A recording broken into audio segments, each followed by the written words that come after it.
Welcome to From the Baseline with Premier Basketball. I'm Mark Williams, Global Scout. We appreciate you tuning in today. Hey, what a great night of basketball last night. Hopefully you got to watch UConn take on Tennessee, followed by Louisville taking on Syracuse. And really it was a great night of top-level basketball. It's great to have the UConn versus Tennessee rivalry back and those games which have been so meaningful back to Pat Summitt when she was walking the sidelines. And then just a great matchup there with Louisville and Syracuse, and great execution and players making plays. And you just get to see young kids, freshmen making plays, veterans making plays. And so, I would encourage you, if you are a player who wants to play at college or just a fan of the game, hey, be watching. I know some states aren't playing, but watch as many games as you can on ESPN or ESPN Plus or Pac-12 Network, ACC Network, Big Ten. Everybody almost has a network now, and so I would encourage you to watch as many games as you can and find players to mimic your game on and find plays and how players make differences when they have the ball, when they don't have the ball. So, but last night was a great night of two really highly competitive games and top level talent and top level coaching. And so I hope you got to watch some of that and stuff. So, hey, this episode, we're going to check in with Shane Laflin and Jason Key. And then we're going to introduce a new segment we're going to have every week. And we're going to need your help with those. And we'll talk about that here a little bit later. But to get the show off, we're going to check in with Shane Laflin. What he's been doing, what games he's watched, some players that stood out, some thoughts on the game. And so check this out. We're going to check in with Shane Laflin and Basketball Soul. All right, so this week, I love this feature. Let's say first of all that Mark has decided to do, just talking about the things that we talk amongst each other about during the week regarding basketball or things that we've seen. We talk the game, we talk high school games, college games. In fact, I've got Michigan and Ohio State matinee game on in the background here right now. Some of the things that I've watched this week that I think are noteworthy. I watched Hopkins and Wayzata out of Minnesota. They're starting to play again in Minnesota. A couple quick notes from that game. Rivalry game. Glad that they're playing up there again. We have Hopkins number one in the country right now. They're loaded with some serious talent for every level. A couple players that I want to point out. I'm happy that 22 Amaya Battle is back and healthy. She missed a lot of last year. This is a complete player, very strong, very fundamental, can do a lot of things on the floor. And then if you don't know 2024 Olivia McGill, a guard that comes off the bench for a very talented Hopkins team, you should. I was at a game last night, Austin High versus Westlake here in Central Texas. A couple names that I've been asked about that I got to see live last night. Jade Clack, a 2023 wing forward from Austin High. I think people are going to see her on the summer circuit, played volleyball. I watched a Austin High game earlier this year, and she was not back from volleyball yet. Neither was Sadie Swift, a 2022 forward, kind of post forward, 6'1", 6'2", little bouncy, nice high release, mid-range shooter. And then Jade, good athlete, bouncy, almost ambidextrous. I saw almost out to 12 feet, right hand, left hand. Interested to know more about that. And another interesting thing is her mom is her coach. Coach Amons at Austin High is actually Jade's mom. So interesting thing there. Pretty cool.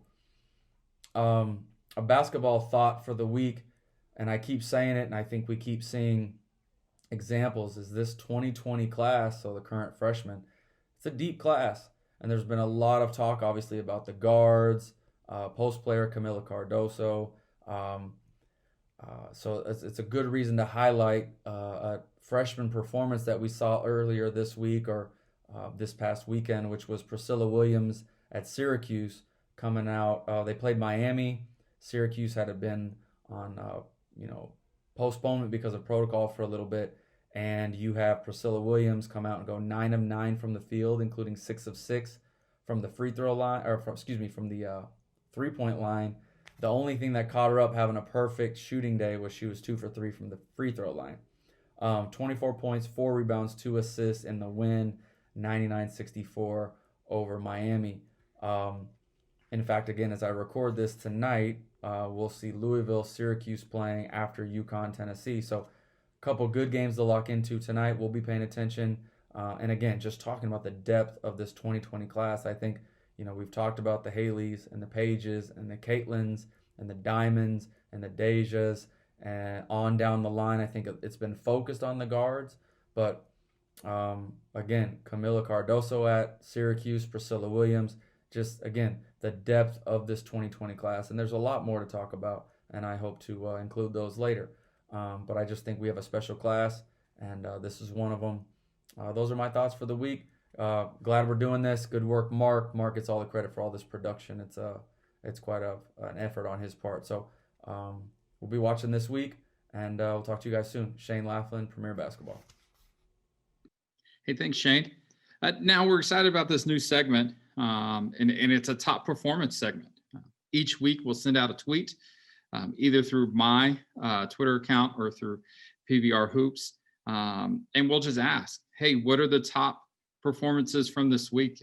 And you can reply to the tweet with the player's name and opponent and stats and a little highlight video from that game, and we'll choose some top performances to highlight. And this week we got two that we're excited to showcase. First one is 2022 Kylie Minter, and Kylie plays for Clear Springs. And on the 19th, she took on Clear Falls, and she had 25 points and 3 rebounds and 5 assists and 2 steals. So, hey, enjoy these clips from that game.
Our second top performance that we're excited to highlight is 2023 Laci Steele.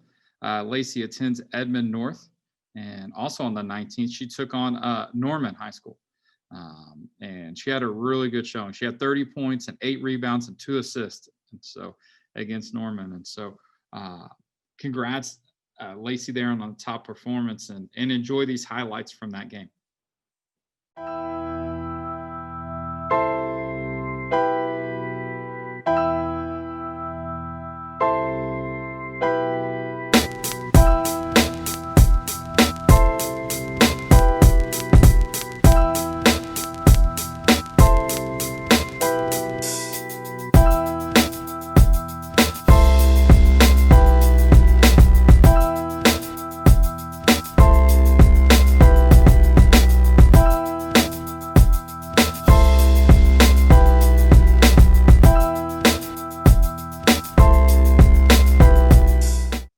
Hey, welcome back. Congrats again to 2022 Kylie Minter and 2023 Laci Steele on their top performances this past weekend. And be looking out for those tweets, either on my Twitter or at PBR Hoops there. And if you know a top performer from that week, hey, share with us. We'd love to highlight them and stuff. So Hey, now we're going to check in with Jason Key, um, his shooting from the J blog. Hopefully you checked out his post there, but we're going to check in with him and see what his thoughts are and players from this past week. So enjoy. Well, hello everyone. Welcome to the From the Baseline Studios COVID edition here in my kitchen table. We're going to try to talk a little basketball, highlight some players every week here as we get through this high school season, start leaning towards the club season, and hopefully get out of this period we've been in with COVID and all. I want to highlight an unsigned senior as we get ready for the big Duncanville-DeSoto matchup tomorrow, which is Saturday. I want to talk about a kid from Duncanville, Kyra Howard Garza, playmaking guard on a team loaded with signed college prospects and then juniors and sophomores that are being highly recruited. Kyra is the floor leader. Has made a lot of shots for them this year, a lot of critical free throws, very good defender. Would be a really good get for somebody out there.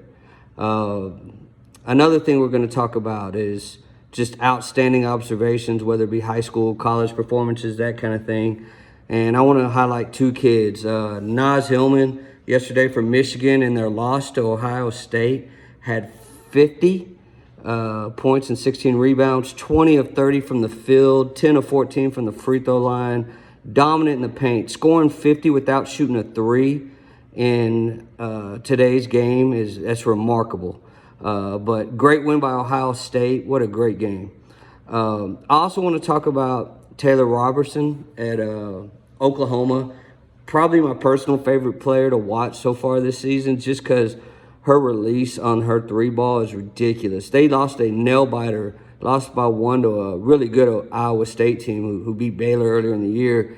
And Taylor was 8 of 15 from three, had 26, had 7 threes in the first half. For you kids that are shooters or that kind of thing, I encourage you to watch Taylor. Her shot prep and her release are so quick that she's really fun to watch. Just she understands finding the creases, the holes in the defense, and really gets the shot off. I want to talk about top five, my personal top five in college. This is just to have a little fun of what I've seen this year. Not getting out as much because of COVID as we would, like especially the lack of tournaments and that kind of thing. We've been out to individual games a little bit, but watched a lot more college basketball from home than I ever have. I traditionally go to a lot of high school and college games live. So this has enabled me to watch a lot more around the country from my house. So my top five, I still think Stanford is the best team in the country personally. They have an answer for everything. So I think they're the most complete team in my opinion. I think South Carolina's right there. If South Carolina were to beat Stanford, would that be shocking? Should it get there for the national championship game? Absolutely not. South Carolina has really athletic guards, obviously. Aaliyah Boston, probably the best big in the country. What a great 1-2 matchup that would be. I think Louisville, who's undefeated, really good offensively, obviously. Really deep. I think this is the deepest team that Louisville's had. NC State, who beat South Carolina and has really good guards. I mean, they're pretty complete too. Really good NC State team. And then UConn, I think last night beating Tennessee was a big step for UConn. UConn's a bit of an unknown just because they hadn't played as many games because of COVID and cancellations and that kind of thing. So it'll be interesting to see. I know they added Arkansas next week. They're trying to add games, I think, just to get as many reps as they can and that kind of thing. So really interesting. And then watch out for Maryland. Maryland is really, really good and really coming together. Lastly, I want to talk about the best two games I've seen thus far this year. That would be Kentucky, Mississippi State, back and forth battle. If you have the opportunity to go back and watch that game, goodness gracious. You got two of the best kids in the country, really evenly matched and then everybody else doing their part in that game. That was a great game. And then Michigan, Ohio State came down the buzzer. Obviously, the Nas Hillman 50-piece. That it was awesome. So I've watched dozens and dozens and dozens of college games. Those are the two best I've seen. And then my basketball thought. I'm gonna close with my basketball thought for the week, and that's make free throws. I think at the college level. I actually heard Debbie Antonelli speak on this yesterday. It seems like we've had more missed free throws this year than ever, and I'll say there's a lot of games. You hear it all the time. It's an old basketball adage, but there are a lot of games that are decided on who makes free throws and who doesn't. So really continue, for you young kids out there, continue to concentrate on making free throws when you're by yourself in workouts, into practices, so on and so forth. I appreciate everybody's time. Always hit me on Twitter at bballljkey. Looking forward to getting back out as we get through this thing. Always available via social media. Holler at me. All right, we appreciate the update there from Jason with Duck Dynasty. I mean, Jason Key. We appreciate that update, and obviously COVID is doing him well as he's finally grown out a beard, and so but we appreciate that update. On the global front, a little update. This past weekend, got to check out the Shelley Gorman Invitational.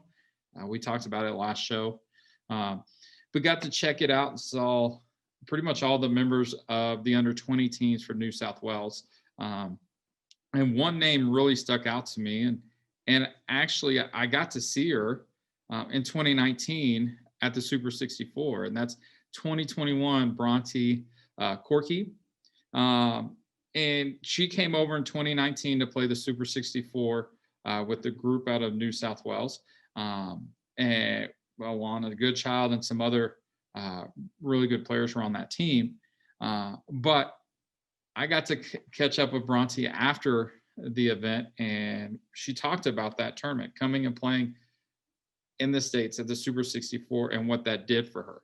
And she said it really opened her eyes of how competitive it is in the United States, and what she needed to do to get better. And so she went home and worked on her game. And she's been playing Division I at the Waterway League there in New South Wales, and was really impressive. The games that I got to catch there at the Shelley Gorman Invitational. The under 20 team was going to be her first state team to make.